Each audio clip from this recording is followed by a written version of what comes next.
Бисмилла сөз бастаймын, я рахман. Нұр болып ай менен күн толықсыған. Айтайын бір қиссаға артық сөзден. Тыңдаңыз, құлақ салып, ей мұсылман. Құмырсқаға тиіспе.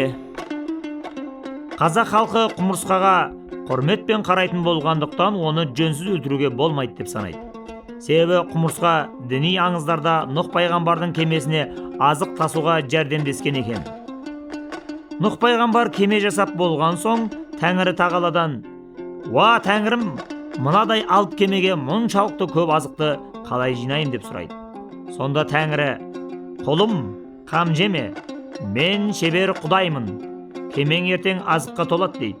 Ертесіне қисапсыз құмырсқалар аузына бір-бір дәннен тістеп кемеге астық тасиды. Нұх оларға риза болғандықтан құмырсқа кемеге бірінші болып мінген екен деседі. Жүсіп пайғамбар 8 жыл зынданда жатқанда аштан өлу қаупі туады. Сонда Тәңірдің әмірімен құмырсқалар азық тасып Жүсіпті асырайды. Жүсіп пайғамбар оларға риза болып: "Елеуің бұзылмасын, ешкім саған жәбір көрсетпесін" деп бата берді. Содан бастап қазақ арасында құмырсқаның илеуін бұзуға болмайды деген ырым қалыпты. Тағы бір аңызда құмырсқа Сүлеймен пайғамбарға ақыл кеңес беріпті. Бірде Сүлеймен құмырсқаға қонақ болады.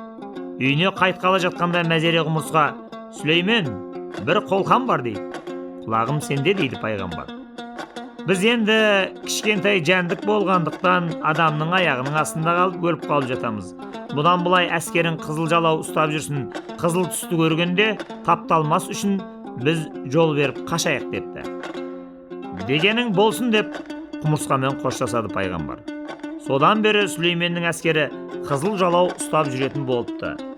Құмырсқалар да әліге дейін қызыл жалау көрсе індеріне қашады екен.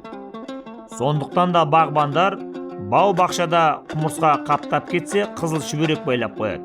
Оны көрген құрт құмырсқа дереу індеріне тығылып бақшаға жоламайды екен. Кейбір кісілер үйлерін құмырсқа басып кеткенде дәрі шашып оларды қырмайды. Бөлмеге қызыл матадан жасалған майда жалауларды қадап шығады.